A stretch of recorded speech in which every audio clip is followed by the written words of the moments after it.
ॐ भूर्भुवः स्वः तत्सवितुर्वरेण्यं भर्गो देवस्य धीमहि धियो यो नः प्रचोदयात्। सतोगुण, रजोगुण और तमोगुण ये पूरी सृष्टि की आधारशिलाएं हैं। पूरी सृष्टि की रचना में ये सतोगुण, रजोगुण और तमोगुण तीन ही गुण हैं। ये तीन की संख्या अरबों में खरबों में हो गई है। विश्व को और नापा जाए तो इसकी संख्या अनंत है। ये ब्रह्मांड अनंत है। इसकी किसी भी चीज़ की आप गणना नहीं कर सकते। इस किसी भी चीज़ का आप समाप्त नहीं। इसमें इतनी वनस्पतियाँ, इतने पौधे, इतने जीव, इनकी आप गणना नहीं कर सकते। इतना विराट ब्रह्मांड है, वो काय से पैदा हुआ है? सतोगुण, रजोगुण, तमोगुण से। इनका मूलाधार क्या है? सतोगुण, रजोगुण, तमोगुण। लेकिन इस इतने विश्व ब्रह्मांड को बनाने वाला सतोगुण, रजोगुण, तम से ये जड़ नहीं हो सकता। इसको बनाने वाला चेतन है। चेतन यानी परमात्मा। परमात्मा ने सतोगुण, रजोगुण, तमोगुण में क्षोभ उत्पन्न किया। तो क्षोभ हुआ तो उसमें से महतत्व बना। महतत्व वैसे भी महतत्व भी सूक्ष्म है, लेकिन रजोगुण सतोगुण से वो स्थूल है। वो भी सूक्ष्म है, वो भी नहीं देख सकते। अब महतत्व से अहंकार, अहंकार महतत्व से स्थूल है, लेकिन सूक्ष्म वो भी है। अहंकार से 5 तन्मात्राएं, तो अहंकार से 5 तन्मात्राएं स्थूल हैं, लेकिन वैसे सूक्ष्म हैं। ये तुलनात्मक स्थूल हैं। रजोगुण से स्थूल महतत्व, महतत्व से स्थूल अहंकार, अहंकार से 5 तन्मात्रा, 5 तन्मात्राओं से स्थूल कहना चाहिए पंच महाभूत, पृथ्वी जल अग्नि वायु आकाश, ये स्थूल है। लेकिन पृथ्वी जल वायु आकाश भी इतने सूक्ष्म है कि उनको अपन किसी सूक्ष्मदर्शी यंत्र से नहीं देख सकते। हाँ, सही बात। तो फिर ये जो दिख रहा है, पृथ्वी दिख रही है, आकाश दिख रहा है, जल दिख रहा है, ये क्या है? पृथ्वी जल तो दिखते हैं, लेकिन वायु है, आकाश है। हवा भी दिखती है, हवा के झोंके लगते हैं तब महसूस होता है। हाँ, लेकिन ये इनमें स्वतंत्र रूप से एक भी नहीं है। ये ना तो पृथ्वी स्वतंत्र है, न जल स्वतंत्र है, न अग्नि स्वतंत्रता है, न वायु स्वतंत्र। जैसे अपन देखने में ऐसा दिखता है ये पृथ्वी है, लेकिन ये पृथ्वी है ही नहीं। ये पृथ्वी में 5 तत्व है। इस पृथ्वी में जल भी है। पृथ्वी तो एक अणु है, परमाणु है। इन परमाणुओं को संग्रहित करने वाला कौन है? जल। जल से ही तो ये इकट्ठे हुए हैं। पृथ्वी में जल भी है, तेज भी है, वायु भी है और आकाश भी है। आकाश इस रूप में अगर जल डालो तो नीचे को भी जाता है। आकाश अगर इस पृथ्वी में नहीं होता तो जल नीचे कैसे पहुंच जाता? मतलब किसी को कोई आकाश कम ज़्यादा हो सकता है। जैसे पत्थर में सबसे रिजिड चीज़ पत्थर है, उसमें भी आकाश होता है। आकाश मतलब खाली स्थान। खाली स्थान, आकाश माने अवकाश, खाली स्थान। खाली स्थान इसमें भी, पृथ्वी में दिख रहा है 5 तत्व, जल में दिख रहा है। अब जल है, जल में है सभी चीज़, पृथ्वी है इसमें। जल के साथ मिट्टी आती है ऊपर से। ये तो आपके वैज्ञानिक बताते हैं कि करोड़ों टन मिट्टी पृथ्वी पर आकाश से आती है। ऐसा आपने कहीं वैसे जानना चाहिए। मतलब करोड़ों टन मिट्टी आकाश से पृथ्वी पर आती है। जल में अग्नि भी है। अब जल में को अग्नि वैसे तो नहीं दिखती है, लेकिन जल से ही तो विद्युत बनती है ना। और जल में मिलते हैं दोनों ही ज्वलनशील पदार्थ मिलते हैं, हाइड्रोजन और ऑक्सीजन। जैसे वैज्ञानिकों ने, हालांकि आधुनिक विज्ञान जल बना नहीं सकते, लेकिन जल बना काय से ये उन्होंने ज्ञात कर लिया है। कौन सी ऑक्सीजन से मिले? जल, H2। तो दोनों ही ज्वलनशील हैं। तो जल में अग्नि भी है, जल में अगर वायु नहीं होगी तो जल चलेगा कैसे? अग्नि भी है, वायु भी है, पृथ्वी भी है। पृथ्वी तत्व नहीं होगा तो अग्नि तो केवल जल तत्व होगा तो ऊपर उड़ेगा, पृथ्वी पे कैसे आएगा? पृथ्वी पे तो वही चीज़ आ सकती है जिसमें पृथ्वी तत्व है। जैसे पत्ते से पत्ता पेड़ से नीचे गिर रहा है तो तभी गिर रहा है, उस पत्ते में पृथ्वी तत्व भी है। अगर उस पत्ते में पृथ्वी तत्व नहीं होगा तो ज़मीन पे नहीं गिर पाएगा। तो सारी चीज़ों में अगर हम समझें तो ये पांचों तत्वों का पंचीकरण है। स्वतंत्र रूप से ये पांचों तत्व कुछ नहीं कर सकते। स्वतंत्र रूप से पृथ्वी कोई चीज़ एक पैदा नहीं कर सकती, जल कोई चीज़ पैदा नहीं कर सकता, नई चीज़ नहीं बना सकती। मतलब पृथ्वी का कोई कार्य नहीं है, जल का भी कोई कार्य नहीं है, आकाश का भी कोई कार्य नहीं है। ये जैसे कार्य का मतलब, जैसे रजोगुण का कार्य क्या हो गया? महतत्व। महतत्व का कार्य क्या हो गया? अहंकार। अहंकार का कार्य क्या होगा? 5 तन्मात्राएं।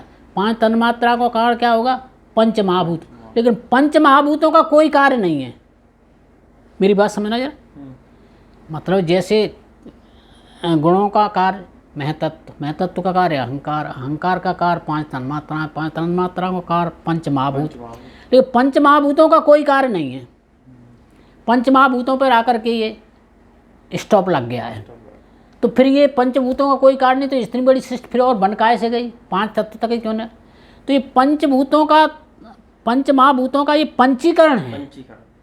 ये मिलके इतनी बड़ी सृष्टि की रचना हुई है। उस सृष्टि की रचना करने का मतलब कुंभकार कौन है? वो परमात्मा है। सतोगुण रजोगुण से कुंभकार ने ही महतत्व बताया, महतत्व से अहंकार, ये सब करने वाला कुंभकार परमात्मा है। मतलब ये पृथ्वी, ये प्रकृति स्वयं में नहीं हो सकती है। इस प्रकृति को संचालन करने वाला, इस माया को संचालन करने वाला वह पारब्रह्म परमेश्वर है। There are 3 eternal entities, God, individual soul and maya, but God is the governor of both. इनको गवर्न करने वाला, गवर्नर जनरल कहना चाहिए, गवर्नर जनरल इन दोनों का कौन है? परमात्मा है। परमात्मा प्रकृति को गवर्न करता है। परमात्मा अगर प्रकृति को गवर्न नहीं करेगा तो प्रकृति का विस्तार, इतना बड़ा संसार जो रचा है, प्रकृति के कारण जो इतना बड़ा संसार बना है, उस संसार को बनाने वाला कौन है? बनाने वाला तो परमात्मा है। लेकिन साधन क्या है? मूल साधन क्या है? प्रकृति है। परमात्मा संसार को रचने वाला कौन सा कारण है? निमित्त। यहाँ फिर वही आ गई जो पहले कर्म। तो यहाँ निमित्त कारण तो है परमात्मा, लेकिन उपादान कारण कौन है? प्रकृति। संसार पर भगवान ने रचा तो है, लेकिन साधन क्या था भगवान पे जिसने रचा है? मटेरियल क्या था उस पर? बिल्डिंग जो बनती है वो मटेरियल चाहिए ना, कारीगर बनाता है बिल्डिंग को, है, लेकिन मटेरियल चाहिए ना। परमात्मा ने ये संसार तो बनाया है, लेकिन मटेरियल कहाँ से लिया है भगवान ने? मटेरियल तो प्रकृति के 3 गुण ही हैं। भगवान उसका सृष्टि का रचयिता जरूर है, लेकिन मटेरियल उसको कहाँ से मिला है? मटेरियल उसको यहीं से मिला है, परमात्मा से, प्रकृति से मटेरियल मिला है। और उसका निमित्त कारण परमात्मा है संसार की रचना का, उपादान कारण प्रकृति है। तो जो उपादान कारण प्रकृति है, निमित्त कारण परमात्मा है, तो ये संसार रचा किसके लिए? परमात्मा निमित्त कारण है, प्रकृति उसका उपादान कारण है, तो ये संसार बनाया किसके लिए गए? ये संसार बनाया गया है जीवों के लिए, जीवात्माओं के लिए। तो संसार बनाया कैसा गया है? संसार बनाया ऐसा गया है जिससे जीवों के कर्म का फल उसको मिल सके, उसके हिसाब से संसार बनाया गया। और अगर वास्तविक स्थिति देखी जाए तो माया को लोग वाग दोष देते हैं, लेकिन माया ही ऐसी चीज़ है जो परमार्थ का काम करती है। ये जीव स्वार्थी है, जीव स्वार्थी है, प्रकृति परमार्थी है। यहाँ प्रकृति जैसे प्रकृति में फल पैदा हो रहा है तो क्या प्रकृति खा रही है? प्रकृति खा रही है क्या? कौन खा रहा है उसको? जीव। तो प्रकृति तो जीव को दे रही है। प्रकृति एक समय से कहना चाहिए एक मॉल है बहुत बड़ा। प्रकृति और माया एक ही चीज़ है दोनों? हाँ, दोनों एक ही चीज़ है। नाम प्रकृति और माया कहना चाहिए ये एक ही चीज़ है, नाम अलग अलग कहते हैं। तो प्रकृति तो एक बहुत बड़ा मॉल है। अब उसमें से जीव जो लेना चाहता है बोले, अब इसमें प्रकृति का क्या दोष है?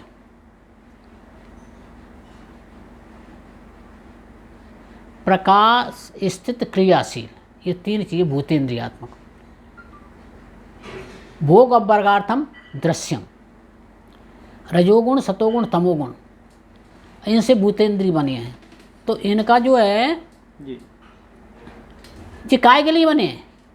भूतेन्द्रियात्मक 5 तत्व और ये इंद्रिय काय के लिए बनी है? भोग और अपवर्ग के लिए। तो प्रकृति जीव को भोग भी देती है और प्रकृति ही अपवर्ग देगी।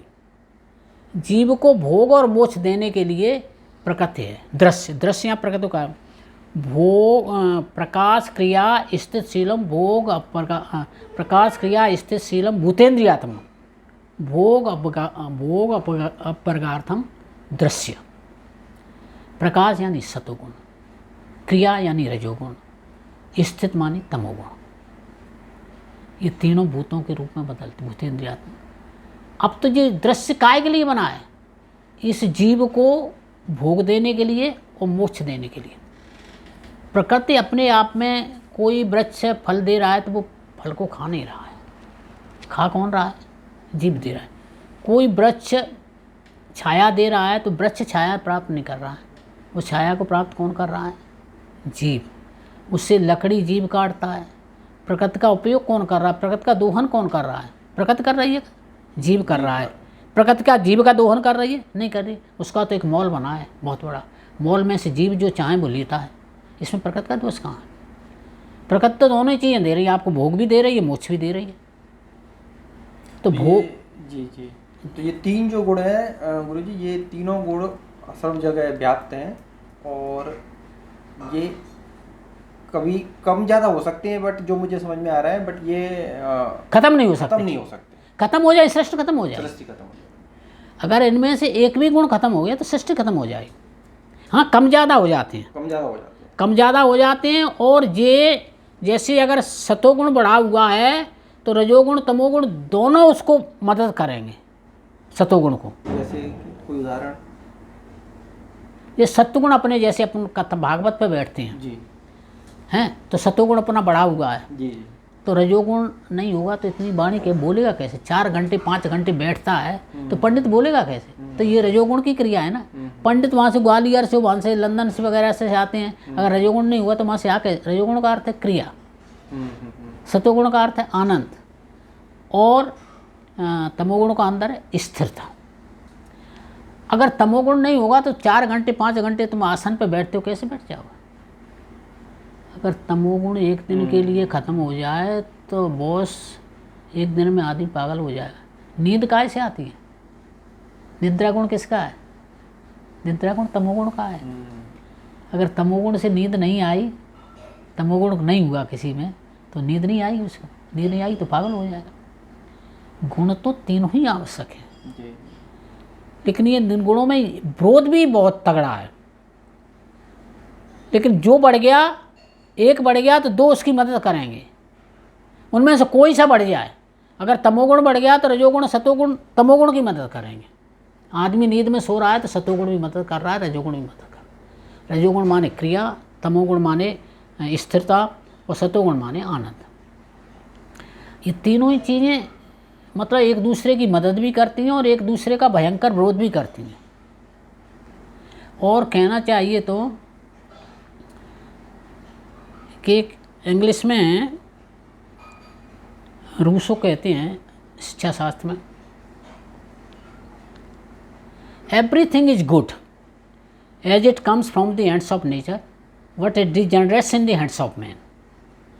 ईश्वर के यहाँ से प्रत्येक चीज़ अच्छी आती है, तो ये बिगड़ती कहाँ है? डिजेनरेट।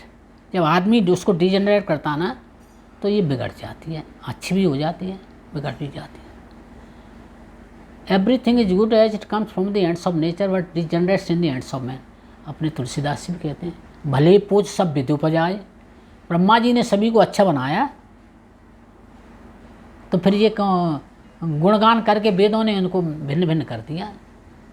अब कैसे अच्छी चीज़ कैसे? चेहर है, जहर है। तो जहर से वैद्य लोग दवाई बनाते हैं जिससे लोग वागों की बीमारियां ठीक होती थी और लोग वागों का जीवन संचालन होता है। भाई जहर से आदमी मार दे। सही बात। तो ये दोष जहर का है, किस उपयोग करने वाले का है, चेतन का है। जहर तो जड़ है, जहर एक प्रकृति है ये मान लीजिए, या जहर एक माया है, लेकिन माया प्रकृति का उपयोग करने वाला कौन है? चेतन है ना। एक चेतन उसको अमृत बना देता है, जहर को अमृत बना देता है। माने उससे कोई आदमी बीमार आदमी ठीक हो गया तो अमृत हो गया ना। वैद्य उस जहर को अमृत बना देता है और उसी चीज़ को दूसरा आदमी मृत बना देता है। अमृत है, अमृत जहर बन जाएगा। अब पूछो भाई अमृत जहर कैसे बन जाएगा? प्रश्न करो तो आपका प्रश्न यही हुआ ना कि अमृत जहर कैसे बन जाएगा। जैसे घी को अपन अमृत कहते हैं, रत्न कहते हैं ना, दूध को अपन अमृत कहते हैं, दही को अपन अमृत कहते हैं। और इस घी का तुम अधिक मात्रा में उपयोग कर दोगे तो जहर बनेगा कि नहीं बनेगा? दूध को अधिक मात्रा में उपयोग कर लोगे तो जहर बनेगा कि नहीं बनेगा? और जिसको शुगर हो गई भाई दूध देते जाओ तो वो मरेगा कि नहीं मरेगा? तो जहर के ये अमृत होने पर अमृत हो गया ना। तो so I say nothing is good or bad in itself. Nothing is good or bad in itself. Our thinking makes it so, our use makes it, tense makes so, country makes so. कोई भी चीज़, मेरा कहना ये, कोई भी चीज़ अपने आप में अच्छी बुरी नहीं है। तो अच्छी बुरी कौन बनाता है?